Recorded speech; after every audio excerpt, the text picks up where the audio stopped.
ठीक उसी तरह से आध्यात्म की दुनिया में है। मैंने तो शिव को गुरु माना पूरे विश्वास में, यही जानी है प्रशांत से निकला था से पूरी और श्रद्धा थी। मुझको तो लगता था कि कहीं कुछ नहीं है, फालतू है महादेव को गुरु माना। अरे हर जगह से क्यों ठगाए थे, जितने मेरे संपर्क में लोग आए थे, सच्ची बात तो मैं नहीं जानता। महादेव की गुरु नहीं है, सब फालतू है। लेकिन आदत पड़ गई थी बचपन से साधना करने की, आदत पड़ गई थी बचपन से पूजा करने की, और साधना पूजा मेरी बंद हो गई क्योंकि मैंने शिव को गुरु मान लिया। अब शिव कुछ बताएंगे तब न करेंगे, अब गुरु बताएंगे तब न करेंगे। और संकट अलग से, कहीं मेरी भक्ति का पान टूट जाए, कहीं बच्चे को कोई पटकते हो, प्रेतों का तमाशा शुरू था। मैं बैठ कर होता था कि कहां फंस गया मैं शिव को गुरु मान के। ज्यादा अच्छा था उसमें जान नहीं रहते, जो होना होता होता।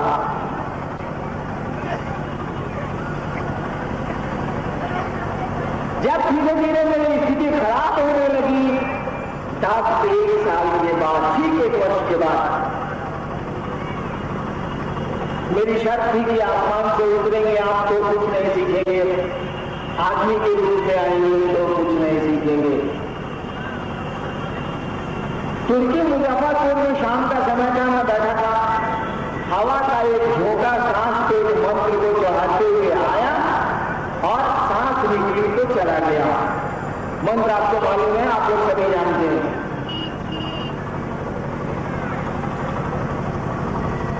अचानक मुझको लगा कि मेरे एकरे में खुद करूंगी। ठीक यही शब्द मैंने बाहर आते में कुर्सी पर बैठ के कहा था, अरे एकरे में खुद करूंगी। मेरी माँ उसकी वो जगह थी, आंगन में थी।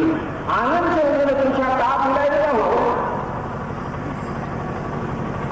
मैंने आवाज सुनी लेकिन बोलने की मेरी स्थिति नहीं थी, और मैं इतना डिस्टर्ब था, इतना विक्षिप्त था कि मेरा डेरा था और मैं वहां नहीं रहकर दूसरा कमरा लेके रहता था, केवल खाना खाने आता था अपने डेरे में। तो बाहर जहां मैं रहता था उस कमरे की चाबी मेरे हाथ में थी, पूछा चाबी या मेरे हाथ में था। तो जैसे मैंने कहा कि एकरे तो थोड़े नहीं है, तो अब कहा कि मैं चाबी गिर गई। फिर माने आनंद से कहा भुलाई करो। तब तक ऑटोमेशन में मैंने चाबी उठा दी था, तब से बैठे बैठे कुर्सी पर बैठ के हाथ से उठा दी चाबी मैंने और उत्तर दिया चाबी की वस्तुतः चाबी ही गिरी थी, हाथ से मिल गई। पूरी कहानी तो कहीं भी गलत नहीं है, लंबी कहानी है, कितना सुनेंगे आप।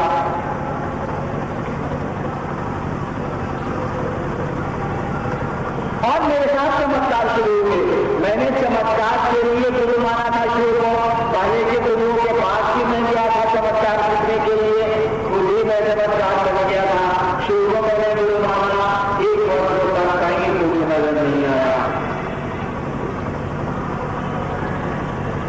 और मेरे साथ चमत्कार शुरू हो गए। मैंने फिर समझा कि ठीक पहले वाला भूत प्रेत का तमाशा मेरे साथ शुरू हो गया।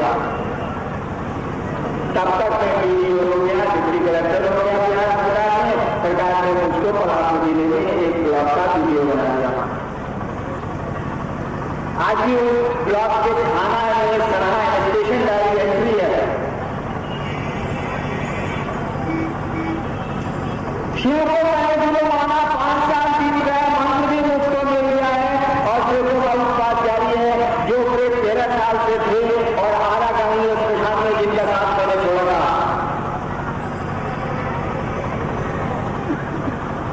यानी अभी भी मुझको लग रहा है शिव को गुरु मान के 5 साल बीते हैं, लग रहा है कि भाई हल्के है, ठीक है, माते गुरु मंत्र मिल गया, नहीं कुछ है नहीं, बड़ा फालतू है। धीरे धीरे 8 साल गुजरा, किसी को मैंने नहीं कहा कि शिव गुरु है। एक मेरी पत्नी जानती थी कि मैंने शिव गुरु माना, और किसी को मैंने नहीं बताया। आप सोच सकते हैं कितने लोग मेरे साथ होंगे, मैं अभी जिंदा हूं तो वो भी जिंदा होंगे। आरा की गाली और प्रशांत के मेरे मित्र हैं मेरी। जमुई के श्मशान के मेरे मित्र अभी भी जिंदा है, सहरसा श्मशान के मित्र अभी भी जिंदा है, जमालपुर गढ़वेली के मित्र अभी भी जिंदा है, समस्तीपुर श्मशान के मित्र अभी भी जिंदा है, सारे लोग हैं। लेकिन 8 वर्षों तक लोगों से मेरी मुलाकात होती रही, शासकों से होती रही, मित्र प्रधानी मित्रों से होती रही, मैंने किसी को नहीं कहा कि शुरू है नहीं कहा। इसीलिए 8 वर्षों तक मैं ही नहीं तय कर पाया था कि शुरू है और परिणाम आता है।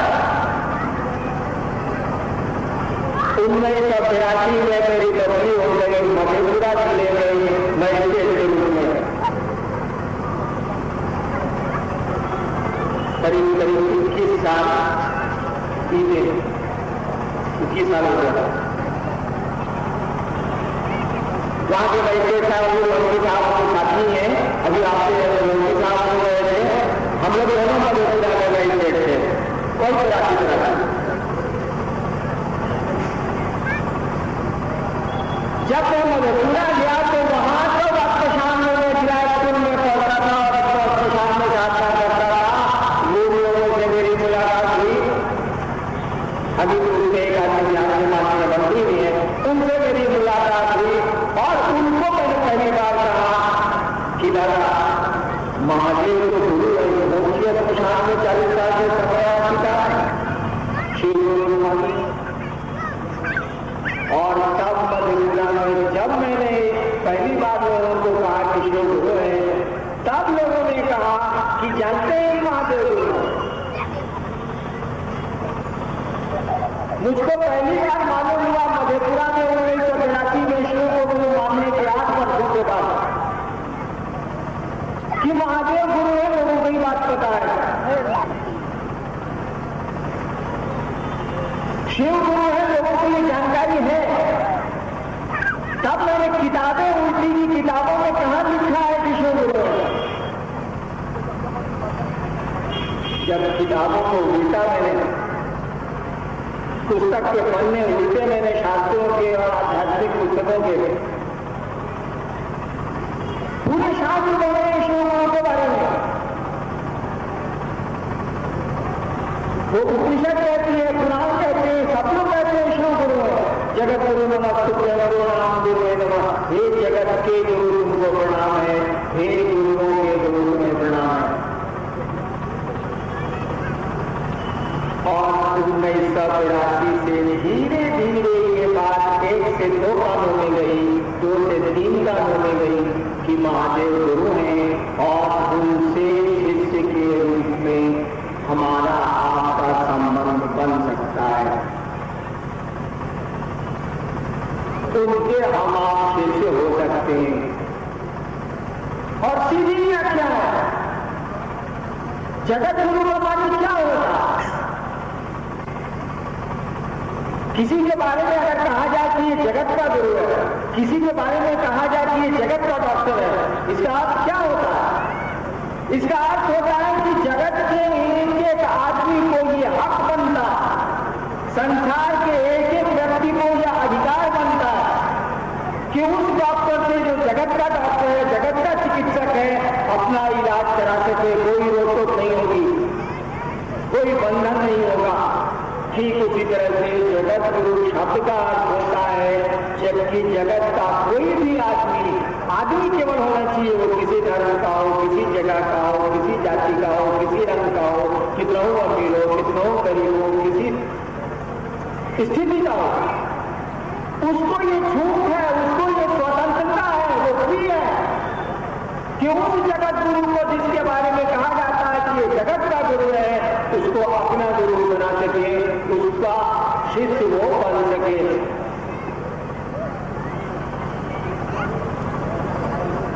हम लोगों ने 1982 से कहना शुरू किया कि भैया जिस शिव की पूजा खानदान दर खानदान से हम कर रहे हैं, जिस महादेव की पूजा सदियों से हमारे आपके बीच में होती चली आई है, वह महादेव गुरु है। और अब गुरु अपने शिष्य को अपने जैसा बनाने का दायित्व लेता है। गुरु का क्या काम है भाई साहब? गुरु क्या करते गुरु शिष्य को अपने जैसा बनाते हैं। संगीतज्ञ गुरु होगा तो शिष्य को संगीतज्ञ बनाएगा, पहलवान गुरु होगा तो शिष्य को पहलवान बनाएगा, आध्यात्मिक गुरु होगा तो शिष्य को ईश्वर बनाएगा, ईश्वर से जोड़ेगा। क्योंकि कहा जाता है कि गुरु साक्षात परब्रह्म, गुरु को भगवान कहा गया है, इसीलिए गुरु अपने शिष्य को भगवान से जोड़ते हैं, उसके भीतर भगवान को अवस्थित करने की जिम्मेवारी लेते हैं, दायित्व लेते हैं।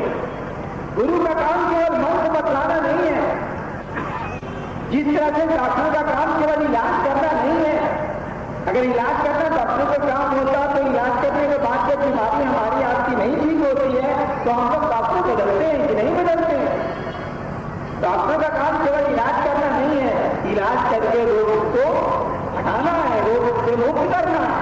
इसी तरह से शिक्षक का काम केवल पढ़ाना नहीं होता, शिक्षक का काम है कि वो पढ़ा के अपने छात्र में उस पढ़ाई का परिणाम सुनिश्चित करें।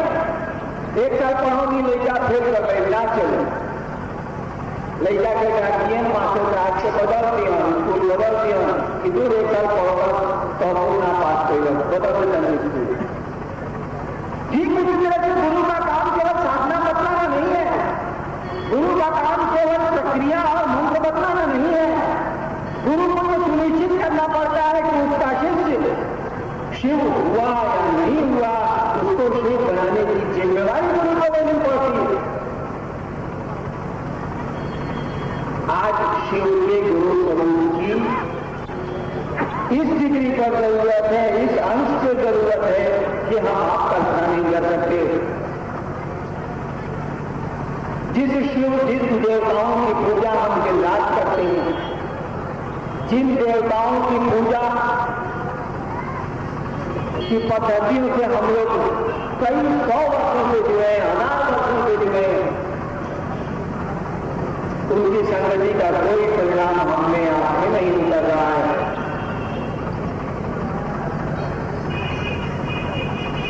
आज गुरु से जुड़ना होगा ताकि गुरु आपको आपके आदि से जोड़ने का जिम्मा ले।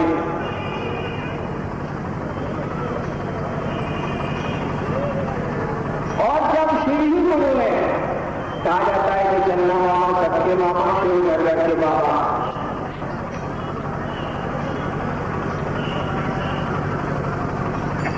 जब आपके बाबा के बारे में ही कहा गया है कि इससे बड़ा गुरु नहीं होता।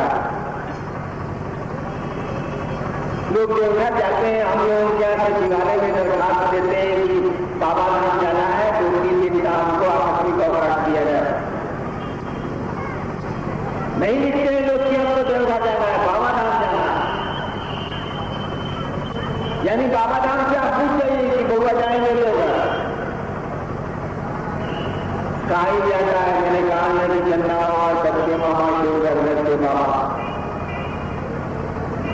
जब आपको हमको ये सूचना है, जब हमको आपको ये खबर है कि आपके बाबा से बड़ा गुरु संसार में नहीं है, शास्त्र बता रहे हैं, साधु बुजुर्ग कहते हैं कि शिव गुरु है, हम लोगों ने कहा कि जरा आजमाइश करिए तो क्या अंतर आता है, क्या आपका फर्क हो जा रहा है। केवल तो विद्यालय में पढ़ना, उस शिव को अपना शिष्य भाव देख लीजिए। अगर वो गुरु का काम करता होगा तो परिणाम उतारेगा, नहीं करता होगा तो कौन दीजिएगा, कौन सी प्रक्रिया है, कौन सी शिक्षा देनी है, कुछ तो नहीं लेना। हम लोग ने कहा कि उस शिव को जिसको आप देवता के रूप में प्रणाम निवेदित करते हैं, जिसको आप भगवान के रूप में अपने कष्ट की निवृत्ति के लिए प्रणाम करते हैं, पूजा करते हैं, जिसकी उसमें तो एक बात को केवल जोड़ देना है कि हे महादेव आप मेरे गुरु भी हैं, आप मेरे गुरु हैं, हम पर दया करिए। इसमें क्या जाया होता है हमारा आपका, क्या खर्च होता है हमारा आपका। तस्वीरों को मानते हैं तो ठीक न मानते हैं तो शुद्ध में अपने मन को थोड़े समय ले जाइए और उस शिव को अपना शिष्य भाव दीजिए। कहिए कि हे महादेव आप मेरे गुरु हैं, गुरु शिष्य का क्या संबंध होता, आप मेरे गुरु हैं, मुझ पर दया न दीजिए।